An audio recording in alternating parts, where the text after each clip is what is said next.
यह कहानी है शांतिनगर गांव की। यहाँ रहता था विराज, शांत स्वभाव का आदमी। विराज कई सालों से गांव के मुखिया धर्मपाल के घर काम करता था। धर्मपाल उसे अपने बेटे जैसा मानते और विराज उस घर को अपना सम्मान समझता था। विराज, आज जब मैं तुम्हें देखता हूँ तो मुझे जीवन के उन सभी सत्य का बोध होता है जो मैंने अनिकेत को कभी नहीं सिखा पाया। तुम्हारी आंखें वे कभी झूठ नहीं बोलती। मालिक, मेरे पास आपको देने के लिए शब्द नहीं है। आपने मुझे वह सब दिया जो मेरे माता पिता नहीं दे पाए। मुझे बस आश्रय नहीं दिया, आपने मुझे इज्जत दी और आपकी सेवा करना मेरे लिए किसी तपस्या से कम नहीं है। तुम्हारा चरित्र ही तुम्हारी सबसे बड़ी दौलत है विराज, ये बात तुम हमेशा याद रखना। इसीलिए मैं तुम्हें अनिकेत से कम नहीं मानता। मेरे पास जो कुछ भी है वह सब तुम्हारा भी है। मालिक, आप मुझे शर्मिंदा कर रहे हैं। आप ऐसी बातें न करें। आपकी सेवा करना मेरा धर्म है और मैं अपने धर्म से कभी विमुख नहीं हो सकता। मेरी झोपड़ी ही मेरे लिए महल है जब तक मुझे आपका आशीर्वाद प्राप्त है। ईश्वर तुम्हें दीर्घायु दे मेरे बेटे। वाह वाह, क्या दृश्य है। पिताजी, आज कौन सा नया नाटक चल रहा है? पुत्रवत प्रेम का? क्या गांव को दिखाने के लिए यह सब है? अनिकेत, तुम हमेशा गलत समय पर आते हो। तुम्हारा मन हमेशा बुराई और स्वार्थ से भरा रहता है। गलत समय नहीं पिताजी, मैं तो वारिस हूँ और मुझे पता होना चाहिए कि मेरी विरासत में इस सेवक की कितनी दखलंदाजी है। इसकी आंखों में मैंने लालच देखा है जो आपकी दयालुता का फायदा उठा रहा है। तुम भूल रहे हो कि मेहनत की दौलत पर किसी का नाम नहीं लिखा होता। और हाँ, तुम जुए में कर्जदार हो चुके हो। तुम्हारी कोई नैतिक पूंजी नहीं बची है। आप मुझसे मेहनत की बात करेंगे जबकि आपकी तिजोरी से मैं जुए का कर्ज चुकाने के लिए पैसे मांगता हूँ और आप मना कर देते हैं और इस नौकर पर आपकी कृपा बरसती है। क्योंकि मैं नहीं चाहता कि मेरी मेहनत का पैसा तुम्हारे नशे और जुए में बर्बाद हो। मैंने तुम्हें सब कुछ दिया अनिकेत, पर तुम अपने दुर्भाग्य से ऊपर नहीं उठ पाए। ये फटे हाल आपको अपनी चिकनी चुपड़ी बातों से फंसा रहा है। आप इस पर इतना विश्वास करते हैं, कल को यही आपको धोखा देगा। तब आप कहाँ जाएंगे? चुप हो जाओ अनिकेत, मैं तुम्हें अंतिम बार कह रहा हूँ, ये घर तुम्हारे लिए नहीं बना है।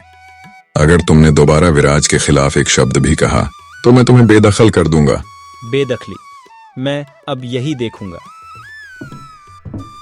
मालिक, आप शांत हो जाइए। छोटे मालिक का गुस्सा स्वाभाविक है। यह गुस्सा नहीं है विराज, यह लालच है जो उसे खा रहा है और यह लालच हम सबको खा जाएगा।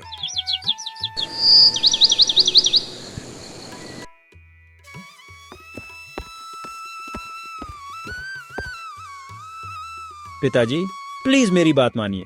मुझे आज रात 1 लाख चाहिए। वे मुझे पीटना शुरू कर देंगे। वे मेरी जान ले लेंगे। कितनी बार कहूं अनिकेत, मैं तुम्हें अब एक पैसा नहीं दूंगा। तुम्हारे कर्ज का बोझ तुम्हें खुद उठाना होगा। तुम्हारी कायरता की कीमत मैं क्यों चुकाऊं? आप मुझे मरने के लिए छोड़ रहे हैं। आप इस घर के मालिक हैं। आपका फर्ज है कि मेरी रक्षा करें। बेटा, तुम तब बनोगे जब तुम जिम्मेदारी उठाओगे। मैंने तुम्हें सब कुछ दिया लेकिन तुम लालच के गुलाम बन गए। जाओ और मेहनत करो। मेहनत? अब मेहनत नहीं होगी पिताजी। अब चाल चलेगी, ऐसी चाल जो आपकी आंखें खोल देगी।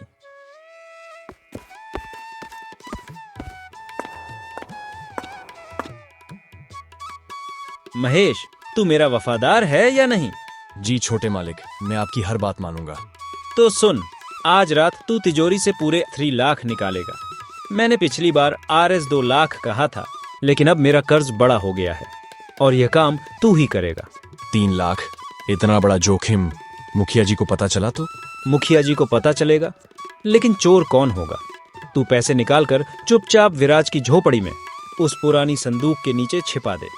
और हाँ, मेरी डबल गेम चाल याद रख। सिगरेट का बट और छोटी सी टूटी हुई बटन मेरी कमीज की। ये सबूत पिताजी को विचलित करेंगे। उन्हें लगेगा मैंने खुद को फंसाने की कोशिश की ताकि उन पर दया आए। लेकिन जब पैसे विराज के घर से मिलेंगे तो वह हमेशा के लिए चोर साबित हो जाएगा। छोटे मालिक, आप बहुत चालाक हैं। हाँ, चालाक हूँ। अब जा और याद रख, अगर तूने जरा भी गड़बड़ की तो मैं तेरा नाम पुलिस को दे दूंगा।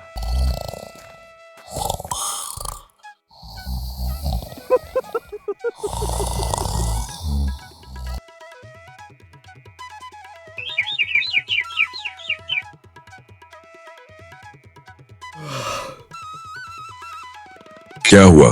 तिजोरी खुली क्यों है? 3 लाख गायब, यह कैसे हो सकता है? मुखिया जी, मुझे कुछ नहीं पता, हमने कुछ नहीं देखा। चोर कौन होगा पिताजी? यह तो साफ है, विराज। उसने आपके विश्वास का गला घोंटा है। मालिक, यह क्या सुन रहा हूँ? चोरी? तूने ही चोरी की है। अब मासूम बनने का नाटक मत कर। तेरी नीयत तो हमेशा से खराब थी। मालिक, मैं ऐसा पाप कभी नहीं कर सकता। मैंने कभी आपके धन को बुरी नजर से नहीं देखा। यह तो अनिकेत की टूटी हुई बटन है और सिगरेट का बट भी। क्या यह सचमुच अनिकेत ने किया? पिताजी, क्या देख रहे हैं? मुझ पर शक मत कीजिए। दोनों के कमरों की तलाशी लें, तभी सच्चाई सामने आएगी। देखा, मैं जानता था कि यह मेरी बदनामी की साजिश थी। अब इस सेवक के घर की तलाशी ली जाए।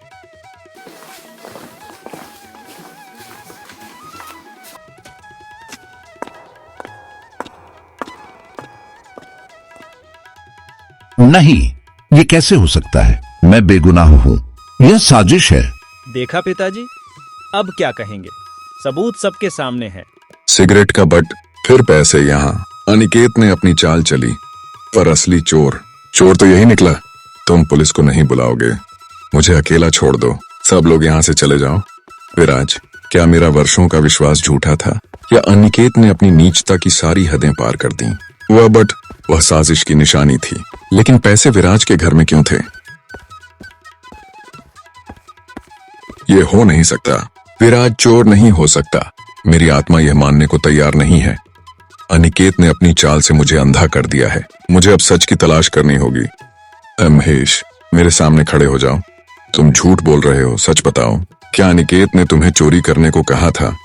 मुखिया जी, छोटे मालिक ने मुझे कसम दी थी, वह मुझे मार डालेंगे। कसम?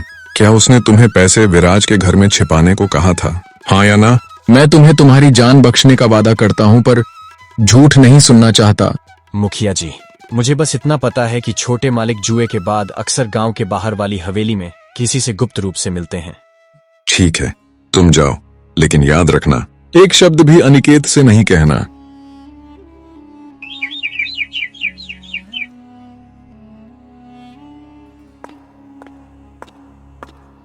चोर, यहां से चला जा। मुखिया जी का नमक खाया और उन्हीं को धोखा दिया। अब तुम्हारी शक्ल भी नहीं देखनी मुझे।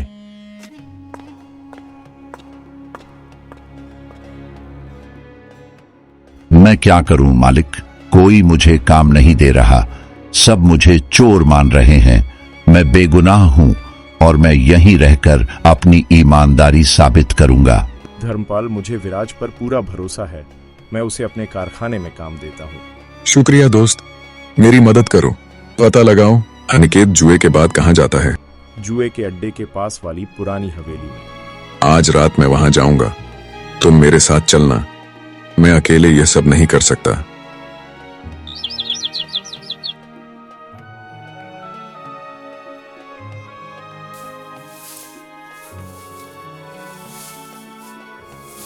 विराज को काम मिल गया। ये मेरे लिए एक और अपमान है। मैं उसे चैन से जीने नहीं दूंगा।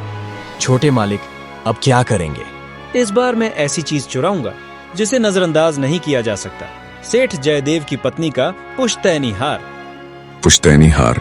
ये क्या सुन रहा हूं मैं? हार चुराकर उसे भी तू ले जाकर विराज की झोपड़ी में जमीन के नीचे छिपा देना। ये हार उसे हमेशा के लिए चोर साबित कर देगा। तुम्हारा खेल यहीं खत्म होता है अनिकेत। पिताजी, आप। तुमने सिर्फ चोरी नहीं की, तुमने विराज के ईमान का सौदा किया। अब बताओ, आज 3 लाख किसने चुराए थे? मुखिया जी, मैंने चोरी की थी। छोटे मालिक ने मुझे मजबूर किया था। इंस्पेक्टर साहब, अपराधी यहाँ है।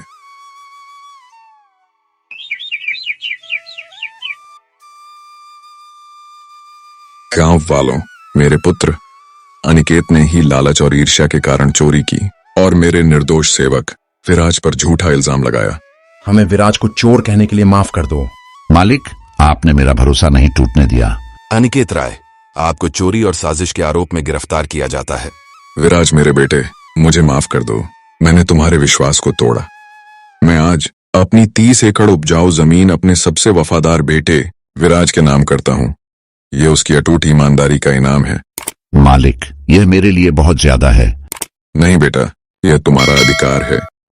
पुलिस अनिकेत और महेश को गिरफ्तार करके ले जाती है।